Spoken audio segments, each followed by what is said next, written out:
are listening to WHOA Podcast, coming to you from Gainesville, Florida. Hello, everybody, and welcome to another episode of the WHOA GNV Podcast, the podcast bringing you businesses and individuals that make you go, whoa! Nailed it. Whoa. Nailed it. That was good. Nailed it. I did the hello. No good morning. No good morning, because everybody, we are recording the first nighttime episode. It's still going to air at 8 a.m., so when you hear this, it's probably morning. But we are recording at night, and we have wine in hand. Oh, yeah. Before I get into all this, hold on, let me finish my stuff. Because I'm going to have way too much fun this episode.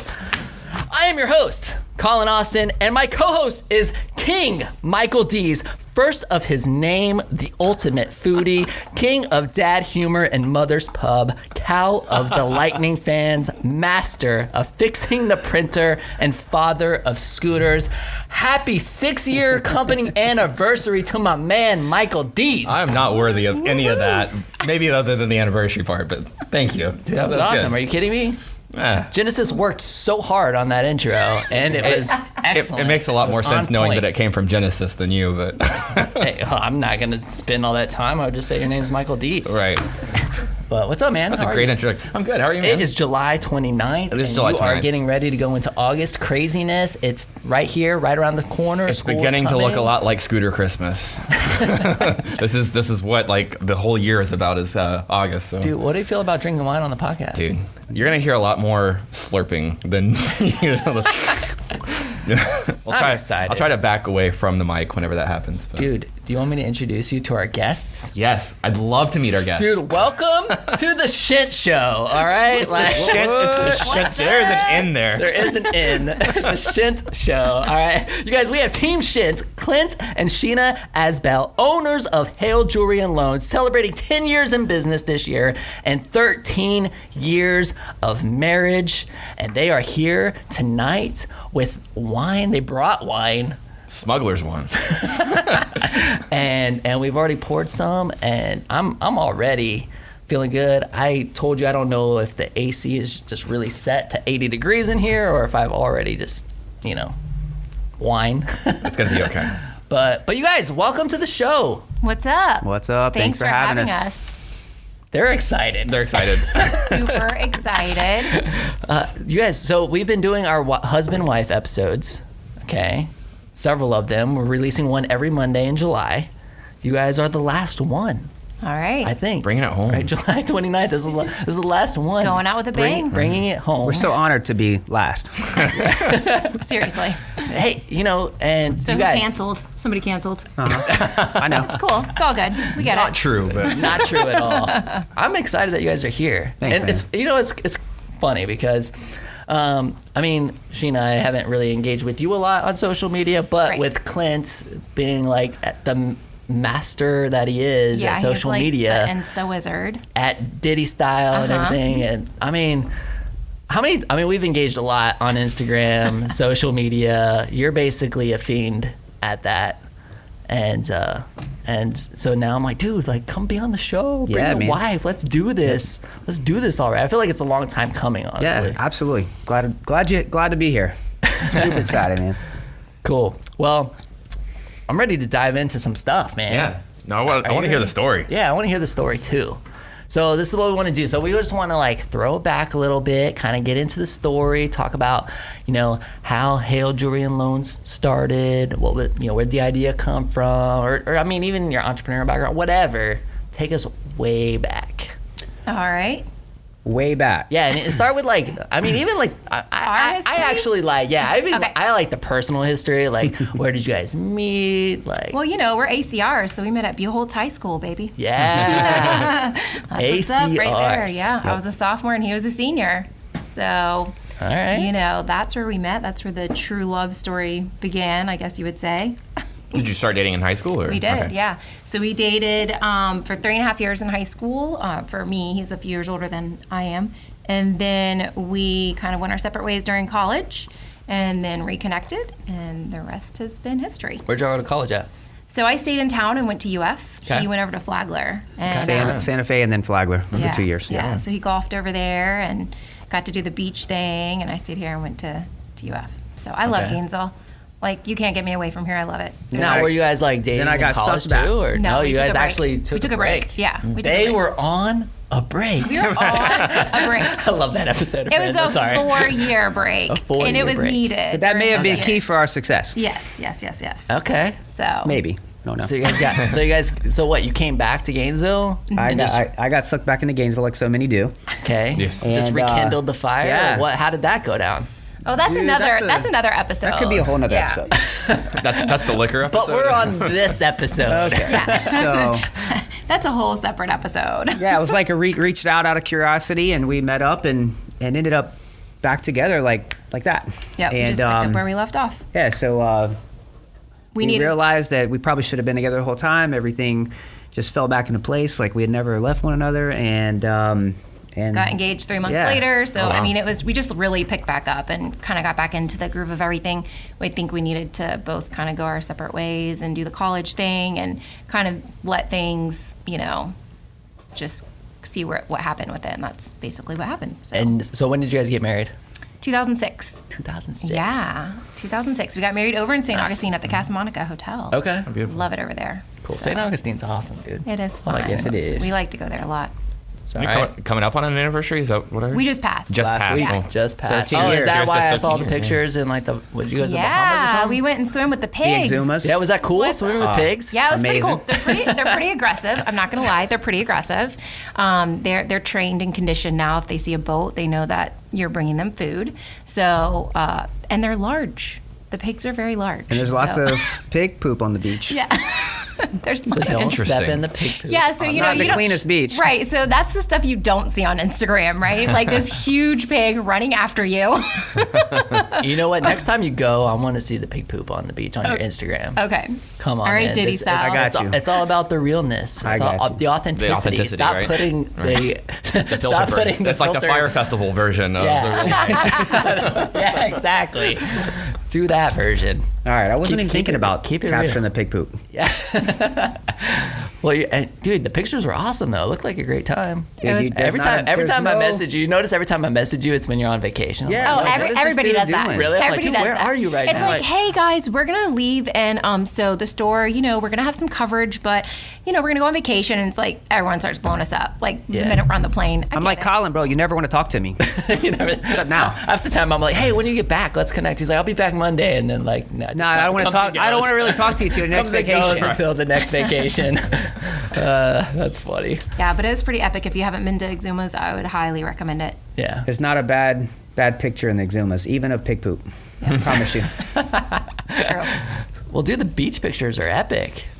I mean, it looked great. You were on the private beach by yourself. So hold on. So there's a picture of you on like a little sandbar, right? So what'd you do? Did you have like Sheena like all the way on the other side? can't give like, away a our I'm photography trying to secrets. understand. No, how I this- mean, I had my whole crew with me. Yeah, obviously. I travel with the posse. Okay. I mean, I need to know these things. I know because people are always do I like, need "How to did you travel get with that my picture?" crew? And Yeah, I just need to know. you've got a great setup here. I mean, you could totally go on the road and have all the. You could epic totally pictures take that all you these want. guys We to the took Exumas. all this. Could you imagine taking this on the road? That's the next All this episode. stuff. Podcast on the road. Yeah, we'd have to like really restructure if we decided to take this on the road. But I like this. I like having this little studio style setup and But I think you should just make another business out of it, and you should just be podcast on the road show, because you're not Podcast busy on- enough. yes, I'm definitely not. And we'll go busy. with you. It'll be called the Shint Show.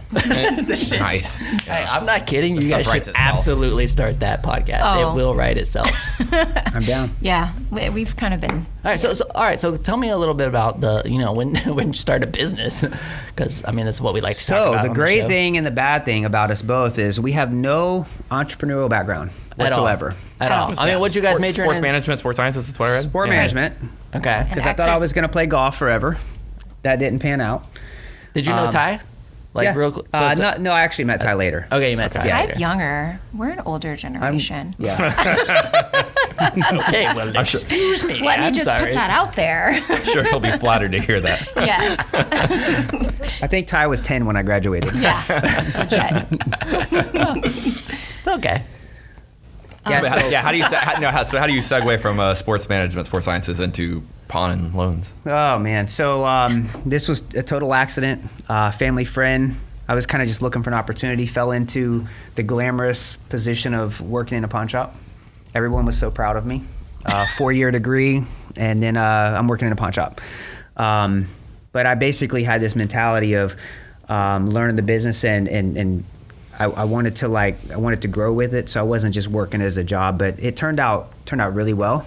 But like I say, me and Sheena have no entrepreneurial background, so we still don't know what we're doing today.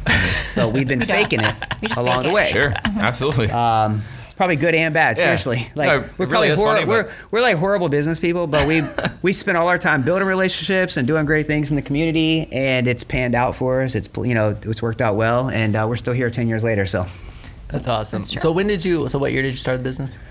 2009. 2009. So any dates you'll want to ask me? 2009. Let me write this down. I'm like immediately looking over. Yeah, do you see? Like, he's like, what, huh?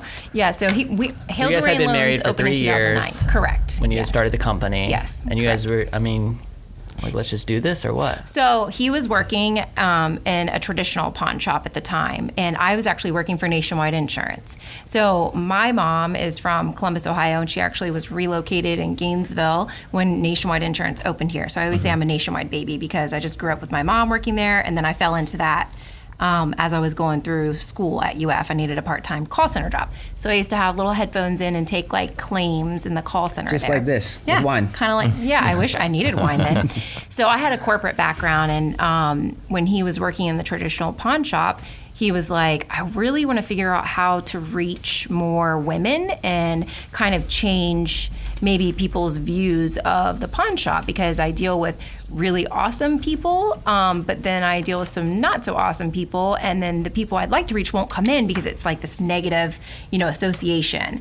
And him and I had never even been in a pawn shop before, so I didn't know that it was a bad thing, but I would tell friends and family members like, yeah, Clint's working at the pawn shop, blah, blah, No, blah. she did say that. She's like, let's work at the jewelry store. And they would make a big deal about it, and I was like, wow, I guess it's this negative thing. And so the more we got into it, we were like, okay, well, it's a great industry. How can we gear it towards women, because they shop a lot, right? And how can we make it more of this, positive experience instead of just this, like, you're in desperate times and you have to go in and get some kind of, pawn or loan on your piece. So during our conversation, I said, let's try and cater to girls. So let's take out the guns and the musical instruments and the tools and all the things that deter myself and my friends from coming in to the shop that he was in at the time.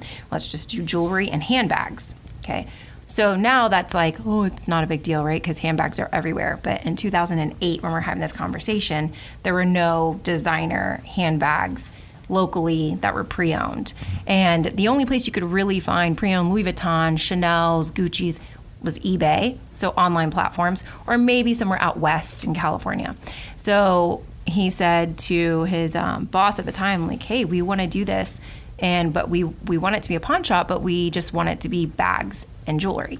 So you're talking to somebody who's in the traditional pawn industry for 30 years, successful business, and he's like, so you want to have a pawn shop, but you don't want it to be a pawn shop? Like, I don't understand. And we're like, yeah, just go with it. So him and his now ex-partner decided, okay, we'll go and we'll do this. They kind of recruited me to leave from Nationwide. And so together, him and I started it in 2009.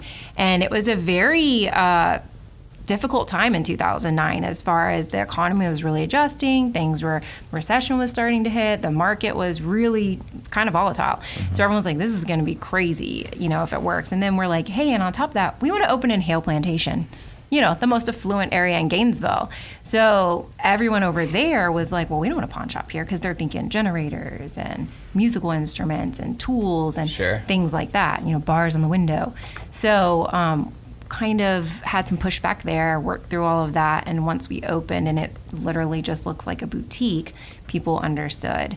And now 10 years later, it's totally fine, but for a long time it was very questionable. I think they were like, what's that store doing over there next to Publix in Haile Plantation? What's happening over there?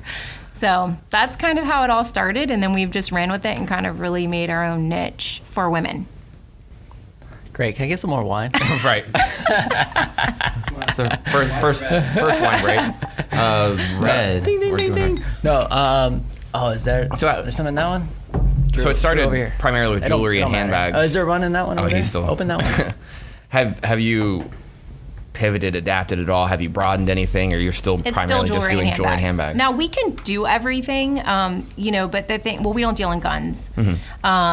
Because I mean, as a female, I'm not going to go in a store and look at a diamond in a handbag with there's like shotguns sitting like right, it's just not, I don't feel like that's the look that you want for what we were trying to do. So I coined it like pawn boutique. So that's what we have. It's a pawn boutique, where it basically looks like a jewelry boutique or store, but we operate off a pawn license, which allows us to buy, sell, and offer collateral loans. I think that's awesome. I mean, like, really, you think about how many, I go and I do a lot of speaking engagements and do these things, and a lot of people always ask me, like, so Collin, I'm thinking about starting a business. What should I do? And I say, okay, well, go out and look at what everybody else is doing. And the exact opposite. And then go something do the different. exact opposite. No, literally, that's what we did. Because, I mean, and that's why it works, right? Because, I mean... Yeah, I mean, it was totally like rolling the dice, and people literally thought we were crazy. But I think it works for us because, like he said, we don't have any entrepreneurial experience. We're first generation, self-made. Like, we didn't have our parents to look at or We anything employ like our that. parents. Yeah, so we just kind of, I think do you like that, or does... I mean, does that's that another feel episode good? too. That's a whole other episode. It's good and bad, man. It's like in our kind of business, you can't just have anybody working for you. Trust me, we've been through a ton, man. We went through a crazy... we had an armed robbery, then we went through a business split, we had an employee steal a ton of money from us, then we had another burglary 3.5 years ago. We lost everything, and then a month later we had a smash and grab. So I mean, we've been through a ton, but in our business, man, it's key to have family. A lot of pawn shops, traditional pawn shops, are family owned and operated, right? They are. I just Or it think seems that way anyway. Yeah, because like he's saying, you have diamonds, fine watches, cash, just laying around. I mean, who can you trust? I mean, even sometimes I'm sure And people have problems yeah, with family members. sure. I don't know. We, thank goodness, haven't gone down that road. So yes, it's a very challenging industry just from that standpoint. So what made you have the faith that that was actually a sustainable option to market primarily towards women? I mean, you said that you had a lot of friends that wouldn't really 'Cause it go didn't into another exist. just like you Didn't saw exist. that and you Yeah, worked in it and so- were like, this doesn't happen. Didn't so exist. we'll With make it our happen. with our lack of business background, we basically don't overthink things. We just figure out what we want to do and we just do it. And in my mind, I just make it work.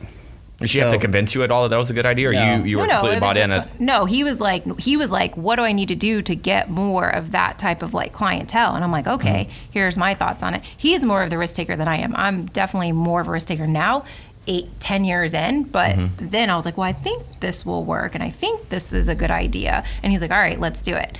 And like he said, since we don't have that background, we don't overanalyze anything. We come up with an idea and we act on it. But really, that's what you have to do to be an entrepreneur and to succeed. Otherwise, you get talked out of it. You start doing research. I'm not saying don't do your research. I'm just saying that you can out-research yourself. That's awesome. I mean, so from the outside in, it looks like it's doing really well. I mean, We think so. I mean, We don't know our numbers. What's the biggest challenge with it? I mean, like you already said. I mean, from the pawn side of it, it sounds like that's definitely a challenge. But is there anything else? So I would say the great thing about our business is it kind of thrives in any economy. Good economy, bad economy, buying, selling, doing loans. The biggest challenge that we run into is we're a cash business. So whether we have 100,000 or $1 million or 10 million, it's never enough. Yeah, there's never not Yeah. a deal on the table. So we could spend all the cash we have today, and then like 10 And more there's deals another will walk. $100,000 Yeah. that I need tomorrow. That's our biggest challenge. So how do you get past that? We get creative. I call up my friends. I'm like, hey, I got this deal. I'll go in 50-50 with you. You may get a call one day, Okay. Hey. We get creative. We do Okay. whatever we got to do. I mean, Yeah. you know. I mean, I think that's super interesting. Yeah. So most banks don't loan. I mean, you can get small business loans, but then when you're doing like a cash business like we do, and we offer collateral, and banks kind of, are scared to even touch that. So you really do have to get creative. I mean, now 10 years in, we have, lots of things that we can pull from, and our inventory is built up and stuff like that. But in the beginning, it was definitely like, all right, if a deal comes in, we're just going to do whatever we have to do to get that deal. Yeah, I mean, it's like if 100 somebody contacts you tomorrow with 100 scooters that were a really good deal, but you had no cash laying around, I'm calling you. right. you're calling me. right. That's fine. And next month buddy, I'm calling you. I got a So- great opportunity for you. Right. Yeah. But that's what you do, right? You got to think outside the box, because it's hard to, you can't do it on your own. Clint and I didn't do all this on our own. I mean, we did, but we did. I mean, there's always been, you've got a village that helps you to a certain extent to be able to get through those crazy situations that arise and just all the opportunities that get thrown at your way.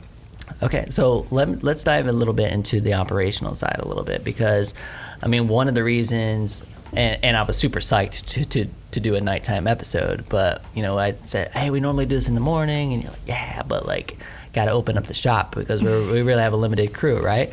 So, and I completely like respect that. So, what are your individual roles in the company? What do you guys like? What do you normally do, Sheena? What do you normally do, Clint? And what does family normally do? And is it just operational? I mean, can one person run it? No. What happens when you go to the Bahamas? Like, I mean, I just want to know how you're operating the business. Yeah, so we each kind of have our own roles. Like, example, Clint does not pay like FICA taxes or sales tax or things like that. That's my role.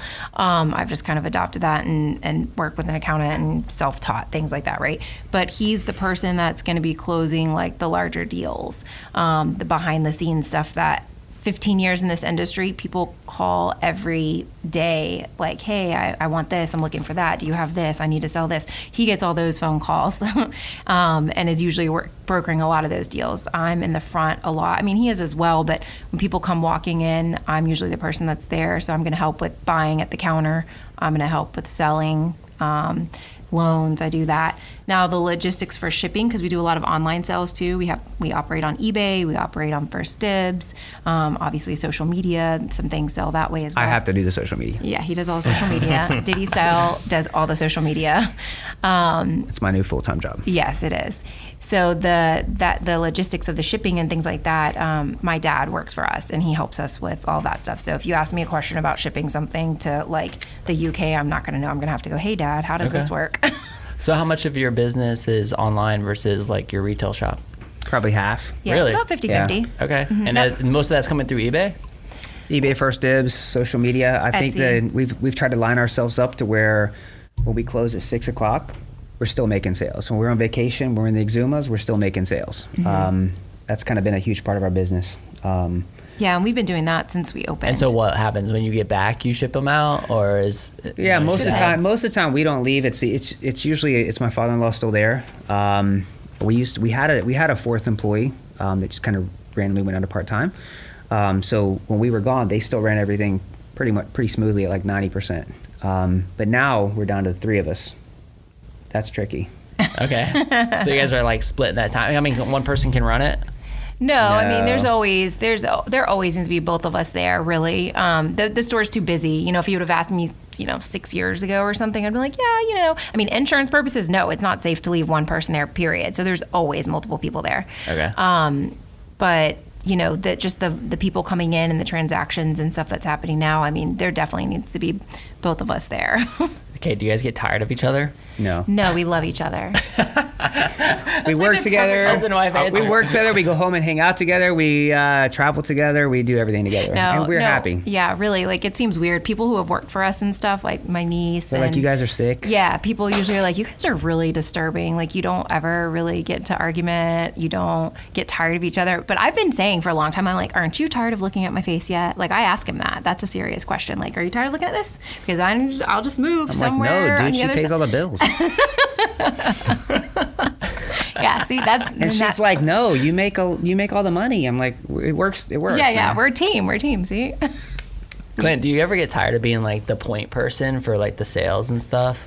I mean, because I feel like all these transactions, so if a transaction or a big deal's coming through, it's like, oh, hold on, let me get Clint, let me get the lead salesperson. Like, do you ever get exhausted of that? No, honestly, I really don't, man. Like, we have built a business and surrounded ourselves with people that we actually love doing business with. My clients are phenomenal. We've kind of built our client base and we've kind of trained them to be the way we want them to be. I mean, we really love going to work every day. Yeah, the best thing about our business is the relationships that we've built with everyone. So Clint really is like, he does not feel like it's ever work. There are days when I feel like it's work, but he never feels like it's work. The administrative part is definitely work. It's ridiculous. Yeah, it's so exhausting.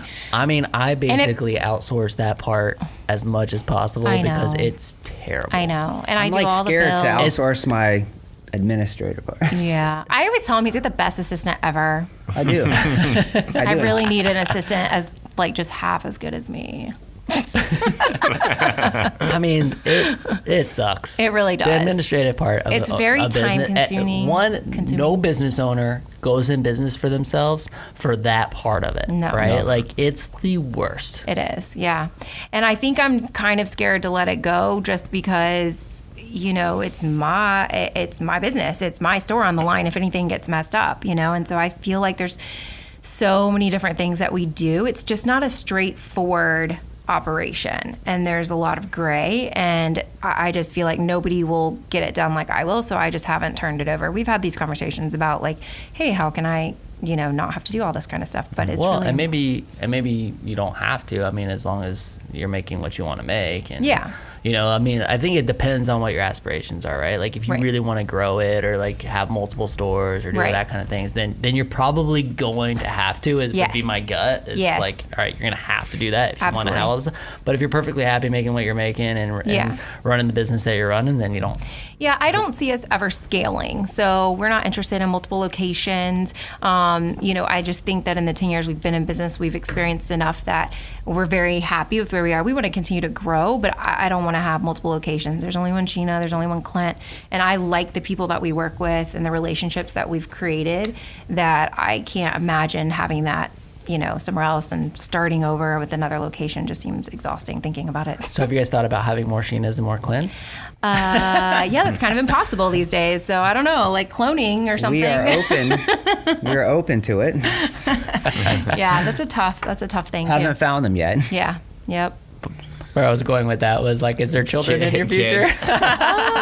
Oh, baby shents. Baby shents. So we have Baby shents. we have two. I like the shint. Yeah, the shent. Yeah, we got to go with shent. We can't do Kleena, so shent is where it's at there.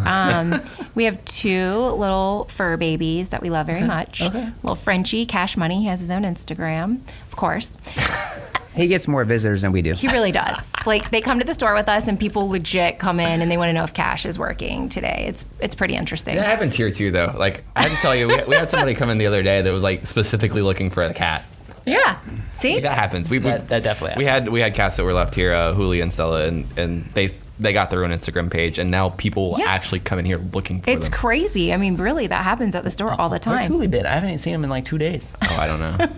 You're like, where's he at? Somebody's Well, like, we put them feeding him outside somewhere. at night because like they were strays at first, Mm-hmm. and then we kind of adopted them, and so they normally like will sleep inside or like Huli will sleep inside the They'll sleep office all during the day, day, but I yeah. haven't seen him in the last 2 days. And Brent hasn't been here either, though, right? So I think he's just following her. That's- Anyway. That's my ADHD brain for you. It's Right? like, oh, now that you said that, the cat has been You're like, missing. where is the cat? I haven't seen it. So for two people that grew up in Gainesville and Yes. spent all your time here, you have no desire to go anywhere else? Well, we travel a lot. Right. Yeah. That Every weekend, I scratches like that to be itch. gone. Yeah. So Clint, a long time ago, he wanted to move, and he did move away for a little bit. And then when we would travel, any place we went, let's move here, you know. But I love Gainesville. It is so great. It's so simple to live here. It's just home to me. So I have no desire to relocate and actually live, you know, somewhere else. Maybe one day when I'm old and retired, but even then, I don't think so. I just like it. I don't know. It's my comfort zone, and I think it's awesome. And I know it's transient. A lot of people move in and out, and so I meet a lot of those people at my store in Hale. There's a lot of people that come in for the university, for the hospital, you know, whatever the affiliation is, and they come in and, oh my goodness, like the first, you know, few months that they come in, they're miserable and they hate it. And then I'm like, okay, give it like a year. You'll warm up to it. And then that's usually what happens. They're like, oh, I don't want to have to move now after their, you know, residency is over or whatever's happening. They move. But Gainesville just has that awesome, warm, welcoming vibe to it. Yeah, I love Gainesville. I do. Yeah. It's a good place, man. So, I mean, what's the future hold for your business? I mean, is this like a way for you guys just to, you know, generate enough income for yourselves, and you're gonna like continue to travel the world, which I'll just continue to follow your amazing Instagram accounts? And Yeah, probably. I mean, we can't really leave it to Cash Money. He's not interested in taking over the business. So I think we'll just, you know, keep working and, you know, let it just fund our lifestyle, I guess, and Yeah, give I mean, back you to guys our travel a community. lot, right? We do. We try to. Okay. Yeah. I mean, So how this- often are you guys how many trips are you guys taking in a year normally? Dude, we try to take as many as we can. I have no idea. So the one thing that I learned, luckily at an early age, I went through a crazy business split, and before that I was trying to get bigger and bigger and have more stores and more stores. Was that with this business? This was same business, different. I had a partner. Okay. Had another store. Had like 3 stores at one time. But man, a lot of things happened. I went through a crazy business split. I had a couple people around me get really sick. I had one, somebody that worked for me got, had cancer, and I was like, I started realizing there's more to life than just working all the time and chasing every dollar. And so luckily about 7 or 8 years ago, I told her, I said, dude, I'm happy with one business. We'll make it the best we can. We'll kind of leverage. We'll try to use the internet and try to make money when we're not at the store. And we try to do some things on the side. I'm always doing side stuff. But we're happy, man. We're like really content. Our business provides us the lifestyle we want. And to us, lifestyle is extremely important. So like quality of life, traveling, getting away, doing things like on our, basically setting our business up the way it works for us, and not trying to do what others tell us we should do. Like we don't open on the weekends. People are like, you're losing money not being there on Saturday. I'm like, so what? Like my customers will come Friday, they'll come Monday. So like this is important to us. So That's good. So how many trips did you guys take in the last year? dude, last year was crazy. I don't know. Last year we were gone like the whole month of June. We got to go to a lot of really amazing places. Europe, the Greek What's the Isles. coolest place you've been to? Well, so I love Paris, Okay. which sounds very cliche, but I just love it. I just think there's so much to offer, because what I've figured out is you can go like the Greek Isles, for example. We went to Santorini and we went to Mykonos, and they're beautiful and they're amazing. But for me, I'm not going to just lay on the beach day after day after day. So I'm like, what do you do after a couple of days in places like that, right? And I'm not some huge water person. Like I like to hang out in the water and stuff, but I feel like those are really places where, you're partying and then you're hanging out in the water and that's about it. Something like Paris or Barcelona, they're just multicultural, and there's things that you can do for everyone. You can do the beach thing, you could do the history thing, you could do the shopping thing, you could do the food thing, and so I love Paris for those reasons. There's just a lot to offer, and I could never get bored going there. You guys went to some wineries recently. I We saw. did, yes, we did. We're We like went- big fans of wineries. Yeah, I mean, are these bottles of wine from any of those? Or? Yes. Of course. They yeah, are? yeah. So, okay, so I don't want to leave Gainesville, but I am willing to relocate to Napa Valley. Yeah. I do kind of love it out there. It's like farmland meets wine. It's amazing. Like it's literally like just rolling hills of farmland, but it's all vines. It's so funny. Like, so I had never been a big wine drinker, but we went to, so one of our distributors, Vespa, which is like in Italy. Yeah. Like they paid for us to go to Italy. Oh, nice. And we got to tour the factory, and we got to like, see their museum and like all this really cool stuff. So we got to spend some time in Right Florence. outside of Florence, and Yeah, so it's that's like where right we were outside of- staying. Sounds like a horrible time. Where's it called? God, it's awful. Pontedera. Yeah, Pontedera. It's is where it's halfway at. between Oh Florence my and Pisa, gosh. so right in the heart of Tuscany. But we stayed in Florence, and then we ended up staying a few extra days. Got like an course. Airbnb with like. Did you do some wine tours in Tuscany? Well, see, I had never been a big wine person. Says everyone who's never And- actually drank really good wine. Right. Exactly right. And so I ended up drinking wine on that trip, Yeah. and really ended up falling in love with wine. So now I'm like a big time. Now you're wine. like It honestly all takes in. a good I mean, trip I to honestly either don't. Italy I don't know or anything about wine wine, so I country. can be like, this is like. I mean, but Yeah, I no, like we're- to drink it. Right. No, we're like that too. I like to go to all the vineyards, but I'm not like I don't like taste it and go, okay, on my palate, I taste this. And I'm trying to get like better with some of that stuff, but I still am not there. I like to fake it. I think. So, okay, what you're drinking right now is from the Caldwell Vineyard in Napa. Yeah, which you're swishing around. And John Caldwell, he was known as the first vine smuggler in Napa. So he literally got vines from the Bordeaux region in France and brought them over and planted vines in Napa, and that's what that wine is from. So he stole it? Yeah, it's insane. It's a really cool story. Are we talking like 1800? How?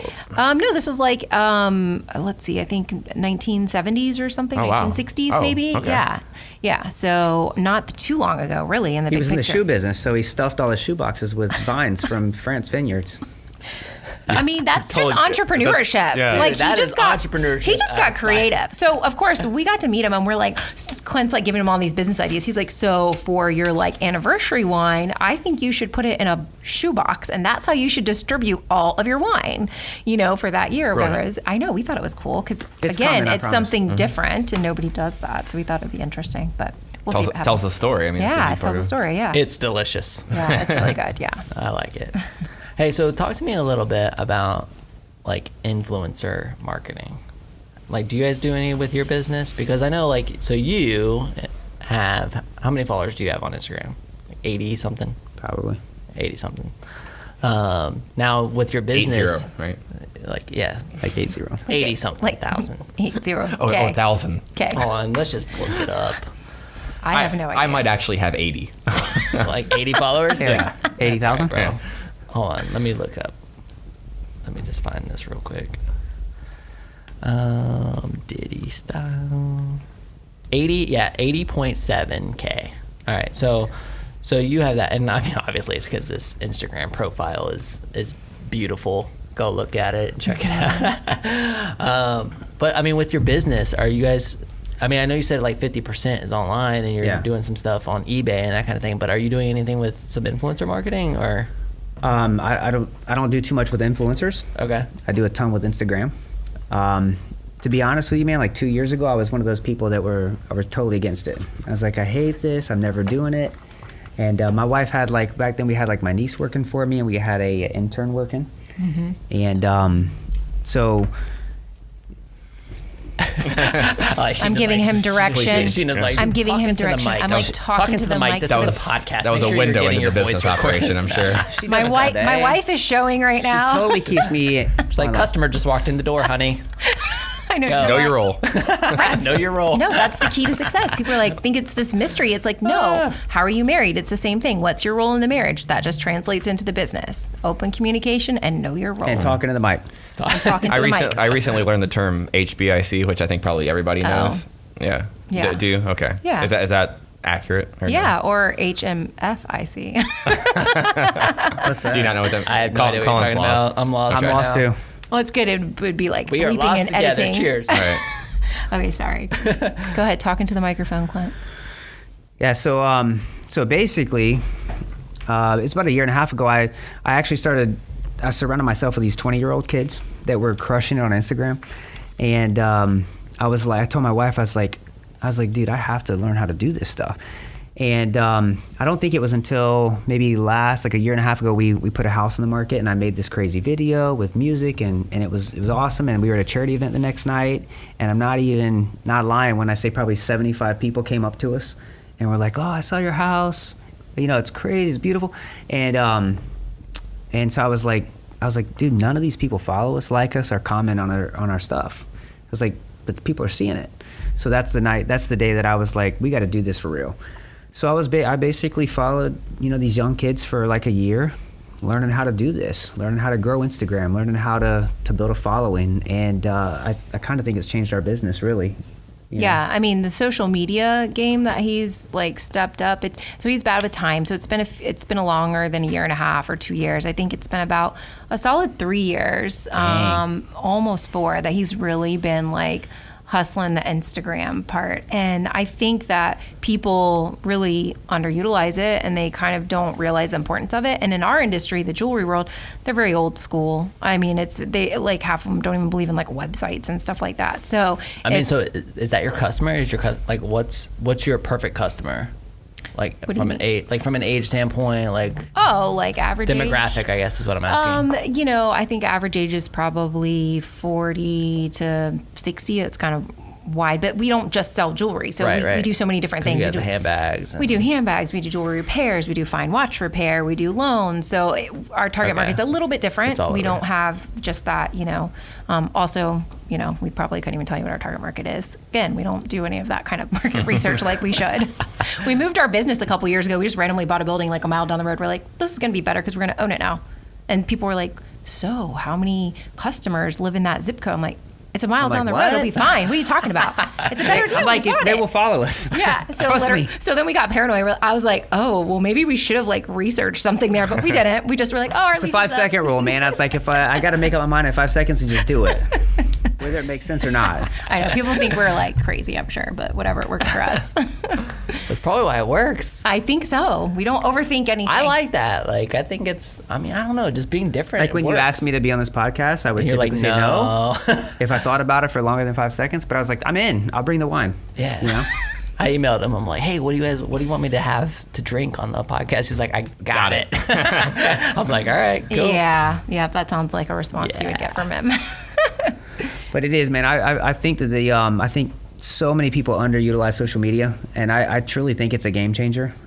So it's kind of interesting because I spent couple years, I don't know, really learning how to do it, and hanging out with people that grow sites professionally and run all these pages with 500,000, 600,000, a million followers.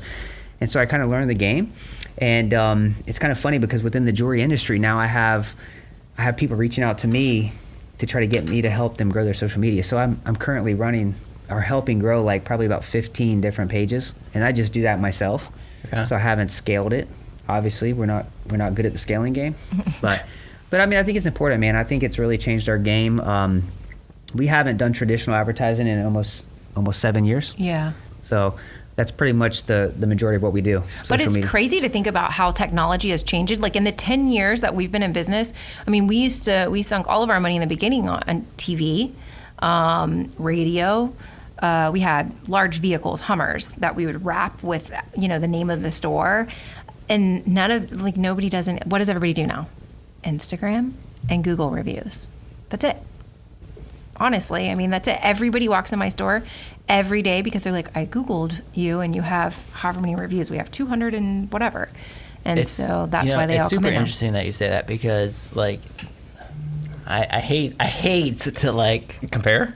Well, I hate to kind of, like, even say it on the podcast, but, like, because I mean, I obviously love this community and the many different aspects of it, but We're a little slow around here. But like, The Alligator, for example, student newspaper, if you're listening from out of town, has reached out to us multiple times over 15 years of being in business, and we used to do some classifieds. I mean, I think at one time we dominated the classified section of the Alligator, right? We had like 3 or 4 different ads in there. One I'd spend like all this money just to even have the logo in the classified Right, ad, absolutely. because I knew that Students reading, it's a big in part of- 2006, Yeah. 2007, 2008, Well, it made sense then. that people, right, would sit in class, right? That's right. They would sit in class, they would Absolutely. open up the Alligator, Yeah. and they would read the classifieds. Right. But now, The truth is, I'm still that person. But you're far. there's only one of you, you're so one- exactly. Exactly. Exactly. We were Because talking about now that the other day. Everybody, every single student is waiting for class to start, and they're scrolling through their phone. Right. So why wouldn't you put your ads or your message right here on this device? I'm not going to spend the money to create. I'm not going to spend $1,500 on a half-page ad in the Alligator when I can spend $1,500 on Facebook ads or Instagram ads Right. and put the It's message so true. right here on this device. Or $50. Yeah, I mean, like, Yeah. I'm an all-in kind of guy. So like during like back to school, it's like, all right, we're going, let's blitz this. Yeah. But No, it's but we true. create these different, and you've seen like some of the video stuff that we've done. I mean, we do like video ads and we put it right right there, and like I'm gonna do that all day long because I know that the ROI on that is Huge. way greater than running one ad in one newspaper one time. Yeah. Right. Well, and have you noticed how, I'm sure you get prospects all the time, people coming in from the different agencies trying to sell you, come advertise with us.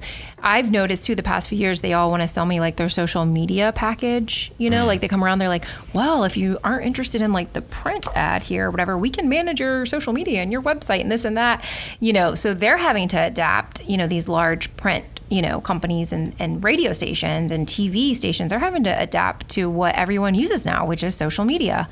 And it's just, it's crazy. Which is the right thing. I mean, they should be doing It's a it. good sign. No, Like, it is a good sign. It's It is a good sign. Like, I Yeah. mean, They have to, They but have the problem is to. they Have to can't evolve. sell your business like you can. And so we And never. I really believe right. in like everybody doing their own content. Yeah. Right. Like even the people that I grow their Instagrams, I think that people should be like posting their own content, like responding to their comments themselves. I mean, I don't think somebody can do that for you. Yeah, that was when I first started all of the social media stuff, I would tell them, like, I need help. I don't know what I'm doing. Like, it would take me like an hour to come up with some kind of tagline or something, which, I mean, I guess I'm just slow. I don't know. I should know my business well enough to come up with something, but it's really time consuming. Maybe I was just overthinking it at that time.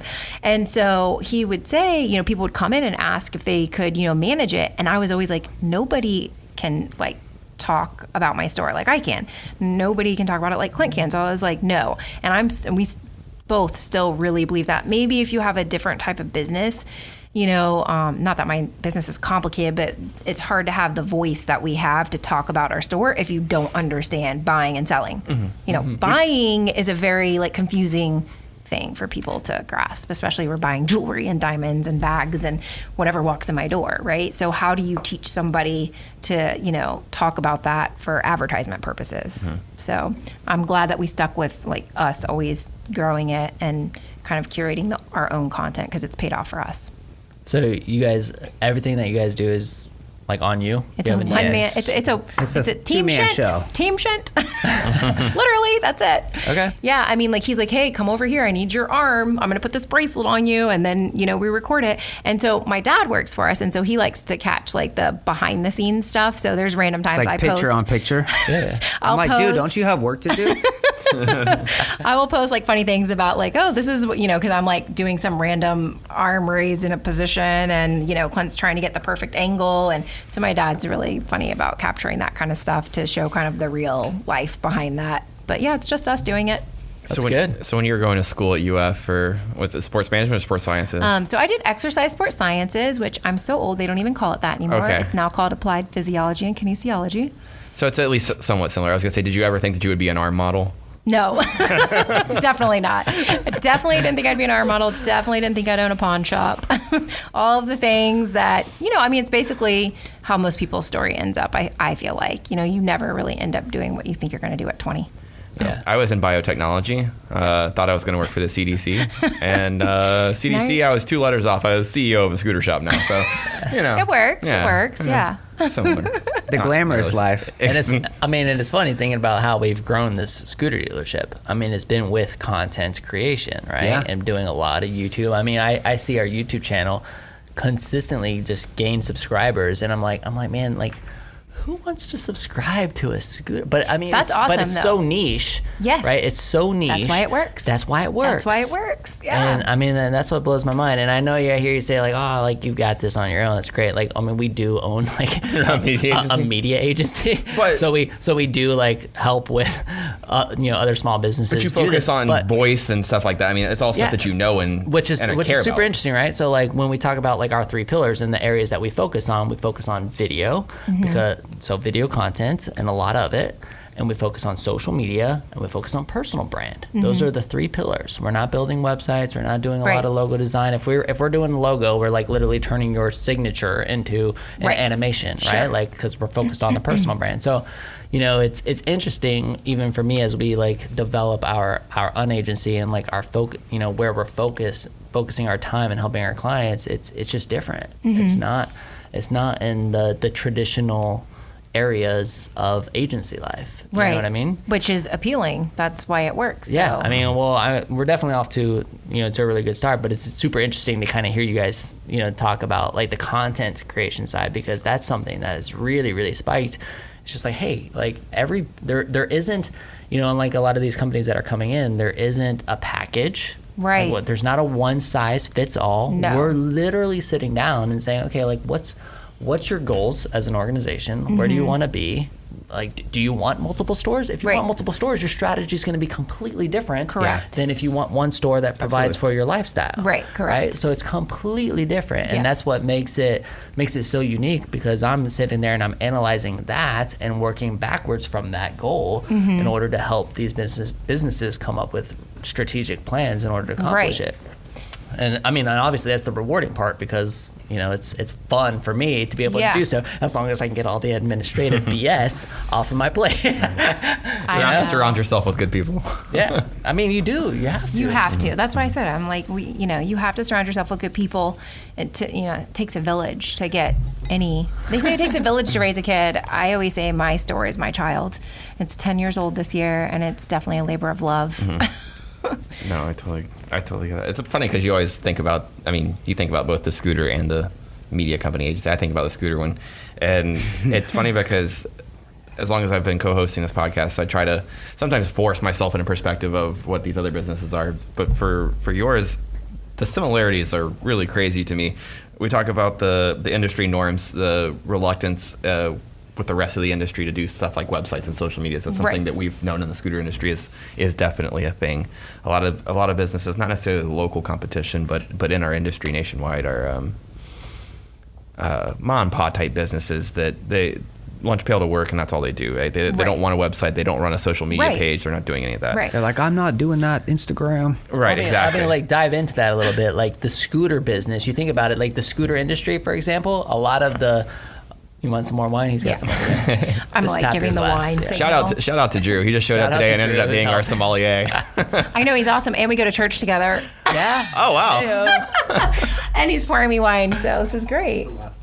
That's the last one. We got white. It's kind of, no, but like, I mean, it's funny because we've, even talking to some distributors in the scooter business, one of the issues, if you will, is that a lot of the dealerships out there are retired folks who live on the beach. They're not necessarily in a hustle mode to like build their business. It's kind of like, whatever. If I get a sale, I get a sale. Right. It's great.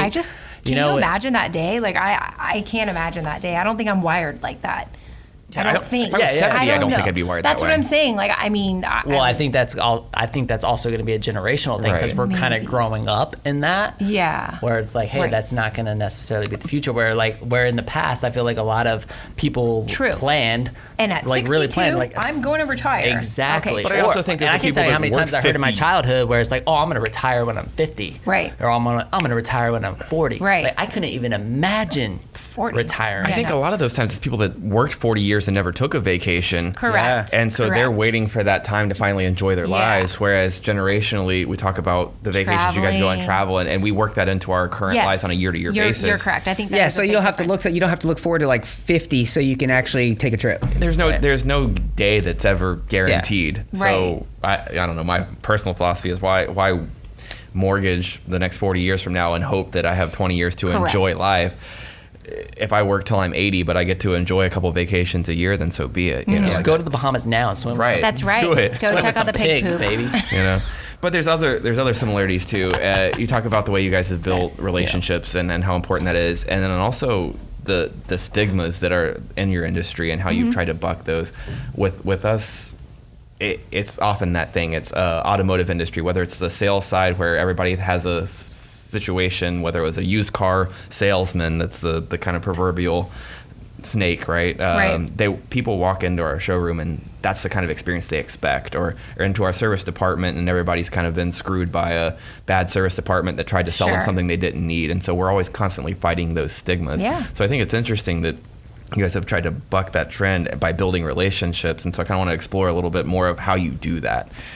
I don't know how you do that. I think you can either do that, like that's who you are, right? I mean, this isn't an act. I can't pretend like I want to build a relationship with a client.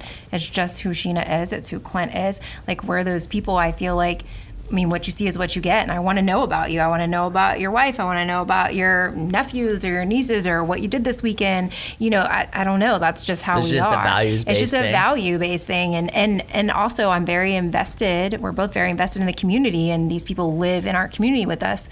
So why would I not want to know about if Johnny's getting married this weekend or whatever? That's interesting to me. So people come by our store just to tell us about what's going on with their mom or what's going on with the husband or whatever's happening in their world, and I love that. I think that's amazing, and they know all about our stories too. So, and they're there for us when things happen. They're there for us in the good times, the bad times, to celebrate. And that's my favorite part about being a small business owner, especially in a place like Gainesville, is just the type of relationships that we have formed.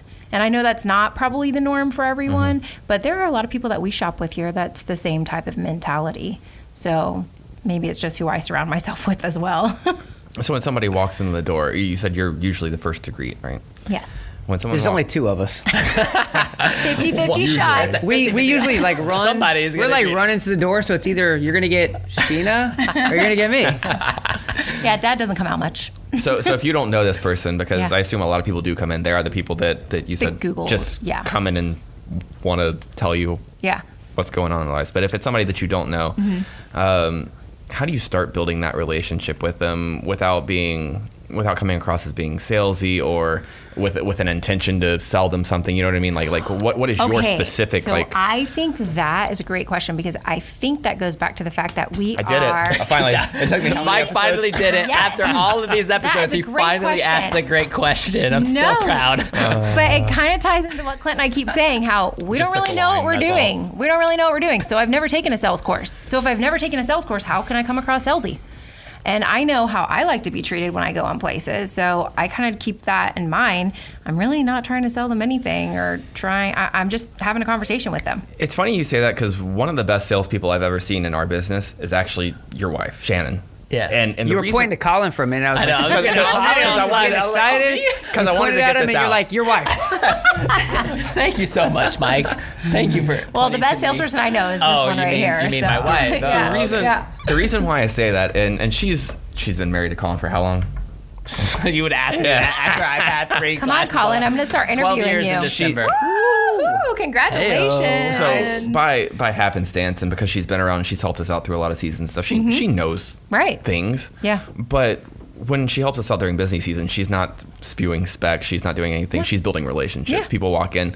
Oh, what's your son or daughter? What major are they going to do? Where are they going Right. to live? Where are you from? Yeah. Oh, I'm from Pennsylvania. Like she's relationship builder, and it's not a gimmick. It's just like That's who she is. who It's how she she's is, wired. right? That's what I'm saying. That's how And- we're wired. And then if I look at it from my role, I'm like, who? I see a gigantic invoice with like a huge dollar amount, and I'm like, who got this sale? It's Shannon. Yeah. And- But that's, hold on, but this is kind of She going. for hire? I mean, whether it's Okay. maybe. What do you guys Like think? talk numbers later. No, but that's because it's authentic. Right. Yeah. I mean, you kind of go like talking about social media Yes. and the best personal brands and a lot of these things. Like it's the authenticity, right? Because that's what wins. Like she's just coming across as herself, and she's legitimately building a relationship with the customer. You know, she like the customer will ask her a question, and she'll be like, literally have no idea. I don't know. But like, I will go. I don't know, but I'll find And out. that's cool. but People it comes to- appreciate that, Yeah, man. exactly. That's how I like. Like the you cool know, thing about us, like there's jewelers in town that like want to sit there and sell you. Like you need this crown angle, you need this cut, you need this glitter, you need this, that, and like at the end of the day, that's all BS, man. It's like sometimes I'm like, is it sparkly and do you like it or it? not? Right? Is it a good deal or not? Great. And so we've created those clients. Like people call me up and they're like, hey, I got this budget, I want to see this, and I'll create a $30,000 ring without them ever coming to see it. They just come pick it up, right? But I think there's like so many ways to do business. Like we're not traditional. So we Right. grow at being us. Like I go to work every day in a jeans and t-shirt. I'm not wearing a suit. I'm not wearing a tie. Like I think people feel comfortable with that. Yep. I mean, And literally, I think if also- you just build relationships, people like gravitate towards you. You know, if they like you. And so Right. we've got a good following, man. We've got great clientele, and I think there's, like I say, it's just our way of doing it. Is it the right way? It's the right way for us. Right. We're not overly salesy. We're not there to really sell you. Like people come to us because they want to come to us, and we built that. You know, it's taken 10 years, but that's what we do. You know, and it works. Yeah, and he just said, you know, if you like us or we're not like that and things like that. So kind of piggybacking off of that, we know that we're not for everybody, and I know I'm not going to capture everybody, and I'm okay with that. I get that people come in my door and they want to talk about the crown angle and they want to talk about the clarity and like all these things that, yes, they're important. But to me, I don't want to just sell you that one ring because you're asking me these technical things. I want you to come back over and over again for every holiday, every anniversary, every time you think of, you know, jewelry or bags, I want you to come see me. So if you're just here for like a one-time thing, I'm probably not your person anyways. And we're cool with that. We've accepted that. We can't service everyone in Gainesville, right? So there are going to be other jewelers in town that better, you know, fit those people and fit that type of personality. Mm-hmm. And so when he's saying like, oh, we've kind of, you know, created this clientele that is just like very open to how we are. I know that we definitely miss out on some people, but again, like, it works for us. We're not everyone's cup of tea.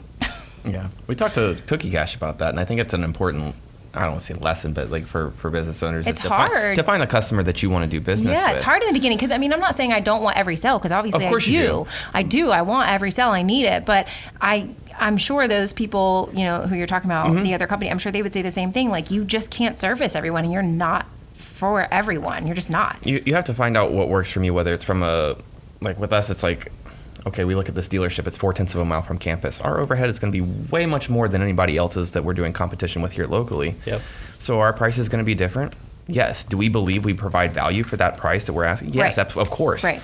But if all you're doing is shopping on a comparative to Yes. dollars, then maybe we're not right. And so are you comfortable with that?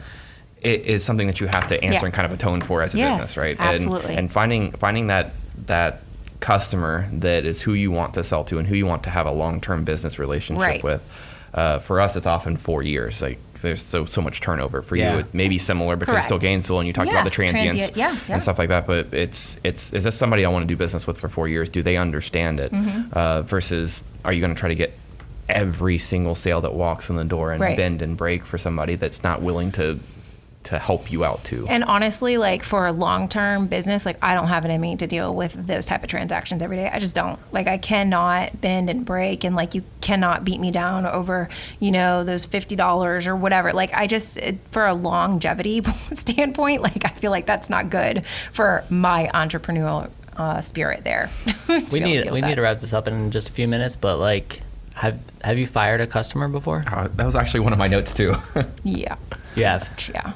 Okay. Yes. A long-term customer or somebody that was new, or both? Or? Probably both over the years, you know, just by, I mean, I don't think you have some kind of conversation with them, but it just kind of, it happens where. Yeah. grow I mean, out of each the reason other. I ask, because I mean, just in that conversation, like, I'm thinking about like everything you're saying, and I remember this the first time I fired a customer. Yeah. And it was the biggest relief ever. Yeah, sometimes, I mean, you're just like literally, like, I can't, like, I had to take a step back and be like, I can't believe I just did that. yeah. But Because it kind of you know, goes against what you're used because to you're thinking. taught the customer's always right. Right. And blah blah blah blah blah. Right. Like, but in that moment, like, Which is an important philosophy. Yeah. Don't. But it's a philosophy. Absolutely. Yeah, Yeah. it's a philosophy, like, right? That I just knew that I'm like, hey, you know, I remember looking at this customer, and I told him, like, I have done everything in my power, everything. Right. And he had bought a scooter on the internet. It had failed him multiple times. He had brought it in for service. I tried to help him fix it and get it right, but he just kind of kept pointing blame. I'm like, look, the reason you're having these issues is because you bought a scooter on the internet. Right. Like, it's not because you bought a scooter from us. I'm just trying to help you fix it. Right. And like, we kept diving into that, and I'm just like, look, and then he was actually going to get a new scooter from us. Mm-hmm. He was, because he had basically had enough. And you're with like, this. I'm actually out of scooters right now. You know what? I'm sold out. Hey, no kidding. That was basically the conversation. I get it. We've been there, dude. Yeah, because I was just like, look, like, I have done everything in my power over the last few years to make you a happy customer, and nothing I do ever Yeah. seems to be good enough, and it's so wearing on me. It is. I'm going to ask you to not buy a scooter from me and to not step foot in my store again. Yeah. And I couldn't believe I had actually said that, but Yeah. I'd reached a point where I had said that, and the team. What was craziest about the entire experience was the team. The team was like, They're like applauding. I mean, talk about a cultural high. Yeah. Like, seriously, the entire team. Yeah. Like, was coming up to me and like, dude, thank you so much. Yeah. You're the best boss ever. Like, thank you so much for doing that. You're the greatest. I mean, Yeah. you know, I gotten so many, you guys know, I mean, from like a leadership standpoint, you don't get a lot of pats on the back, but Yeah. to have my entire team come and like really pat me on the back and say thank you Yeah. was like a huge bonus that day. Yeah, I've had to do it. And I with, like, gave up a scooter sale. Like, I was like, he was gonna buy a but scooter. it's just not worth it, You're, though. you're still fine. Yeah. You're doing I'm okay. still fine. here. You're still here. Yeah. I think we've had to do it with like extended family members. and Because stuff, that one too, scooter that you know? gave up, you could have sold like 10 scooters in that amount of time It's- that you dealt with that customer. So Yeah.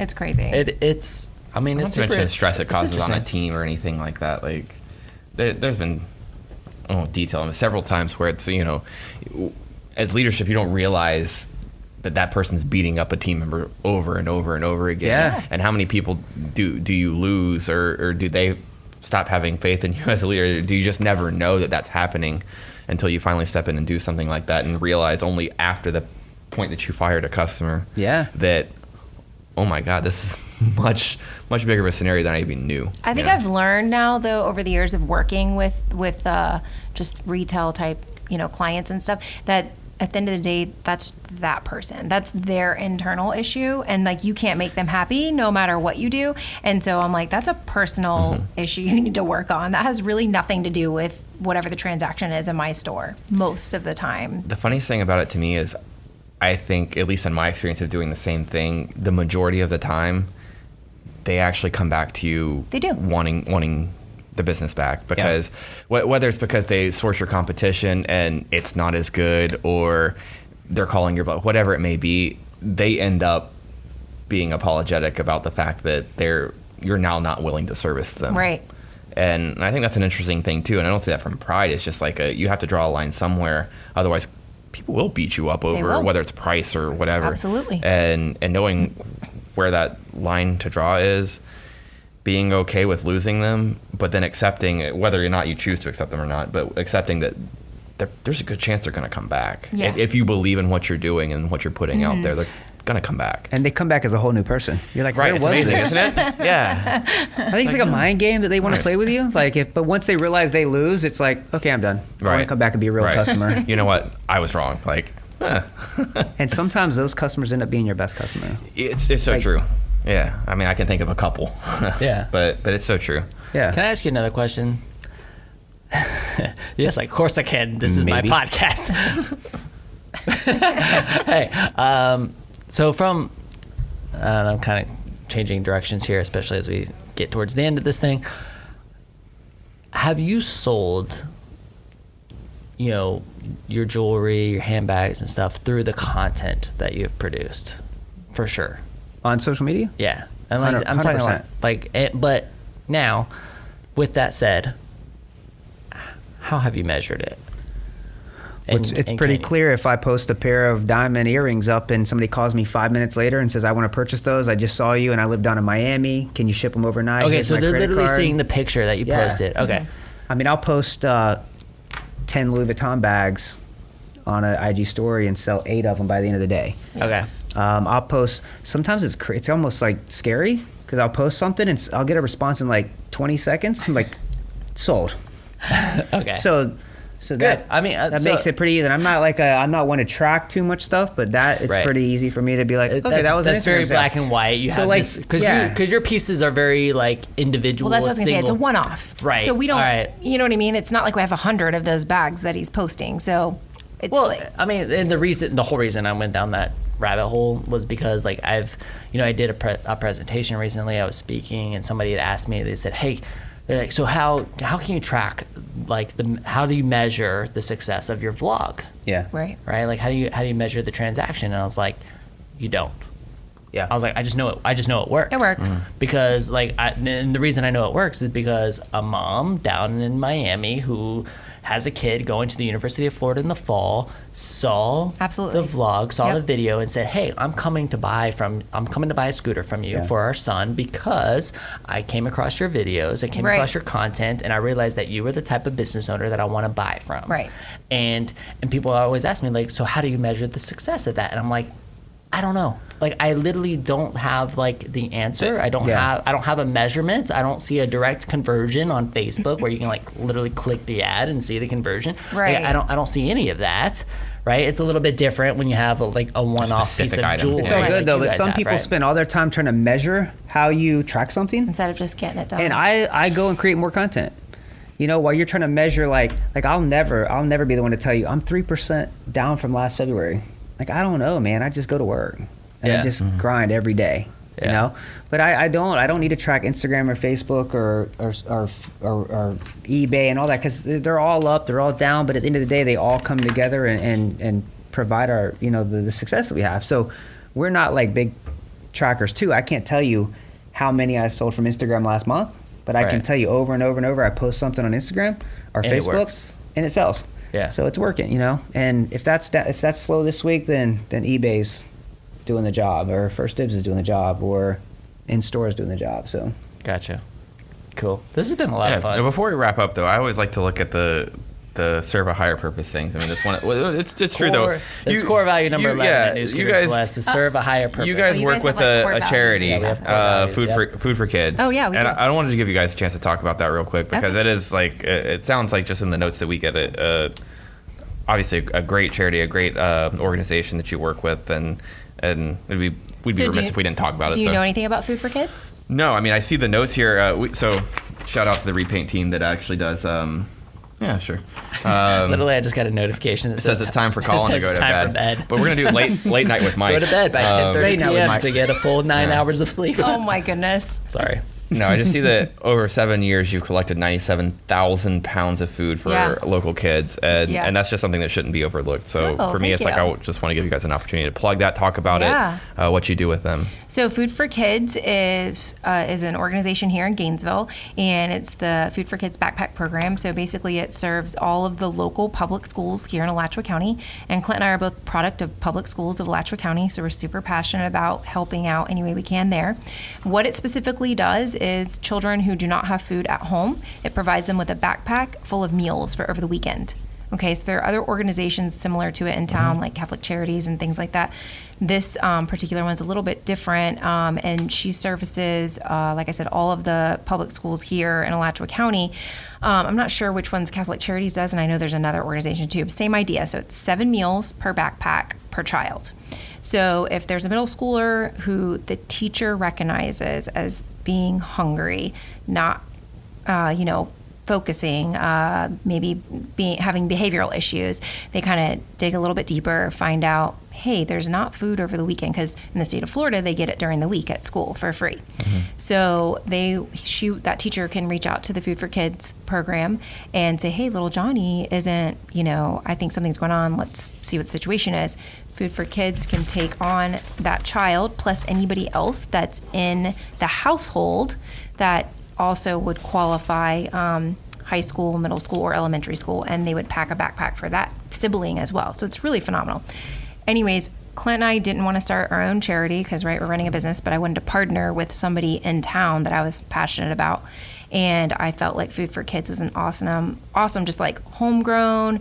You buy a can of beans, it goes in the backpack, it gets to the kid's belly. That's it. There's nothing in between. There's no, middle expenses or anything. It literally, you give me $1, I'm going to go buy some food for this kid, and it's going directly into his belly. So 7 years ago, we decided let's kind of start, and it was called Fill the Hummer at that time because we had a Hummer, and we were like, let's fill the Hummer. she comes home. She's like, we need to do a food drive for this food program. So we have this Hummer, and we're like, I'm like, let's fill a Hummer. So we collect 300 pounds of food. I was like, so stoked. I was like, this is 300 freaking pounds awesome, of man. food. And so what we did is we're like, well, let's use our credibility in the community and let's try to bring awareness to the program. And the next year we're going to go bigger. So we did 600 pounds, maybe 600 to 880 pounds. So then I was like, let's go bigger. So we did 3,800 pounds. And then the Hummer became a trailer, like a 16-foot trailer. So Yeah. we took 3,800 pounds to 10,000 pounds of food. And then we started, we're like, Meanwhile, your miles per gallon just keeps. it's exactly. like a huge problem in Gainesville, right? So when you really dig into it, so then we start getting more of our friends and people in the community that we're close to, to get on board. And I'm like crazy. I'm like, we're gonna double this. So we went from 3,800 to 10, and she's like, baby, just maybe we shouldn't set such big goals. I'm like, I'm going to 20. Yeah, maybe we have scaled something, the food drive. So it's the only thing we scaled in our life. But so we went to 20,000 pounds of food, and then I got more people involved. I'm like, I'm going to 40. So Now that's difficult, right? It's turned into a business. But it was 28,000 pounds, and last year we did 37,000 pounds, and this year, I don't know what we're gonna do, probably 40. But it's been phenomenal, man, and we brought so many people that are passionate about the program.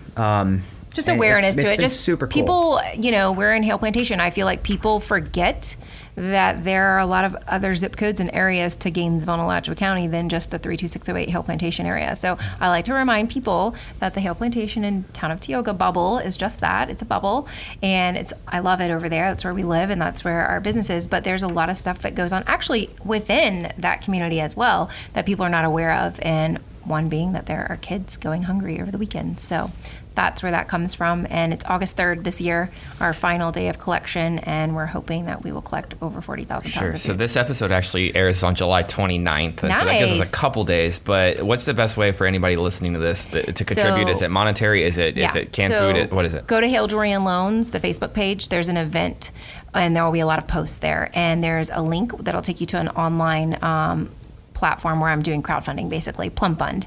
And if you want to just give a monetary donation to keep it simple so you don't have to go shop or anything like that, we can take your money and we make it stretch the furthest. We have relationships with Save-A-Lot and other just large, what do you call, like the restaurants that can order restaurants through, that have like the wholesale, the food distributors. Right. Yeah, like, okay. Sure. And so they can just basically take that money and make it stretch and help So we're us. like the average person goes to Publix and gets like $1.50 a pound. We're stretching to like 50 cents a pound. Yeah. So we'll take, last year I think we did 10 grand. So we're able to take that into like pallets and pallets and pallets of food, which kind of helps us reach our goals.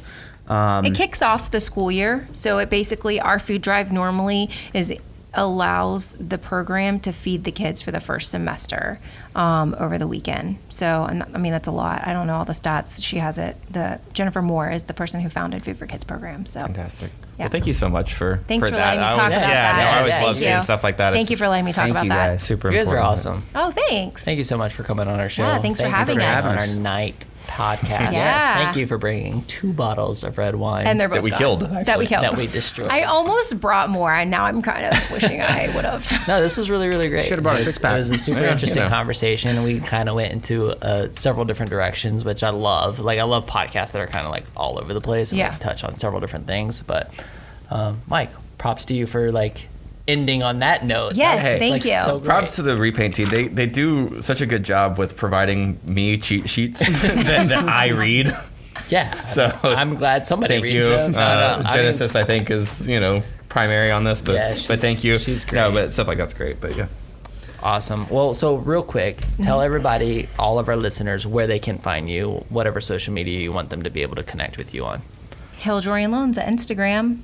Haile Jewelry and Loans on Instagram, Facebook, eBay, First First Dibs. Dibs. And then There's we're located just- in the Hale Village Center. Yeah, come see us. We're next to Patty Cake's coffee shop. Boom. That's Easy to it. find. Cool. Thank you, guys. Thank you so much for being Yes. here. This is the Thanks for WHOA having us. GNV podcast, the podcast bringing you businesses and individuals that make you go, whoa. Give me a whoa. Whoa. Whoa. We'll see you later. Bye.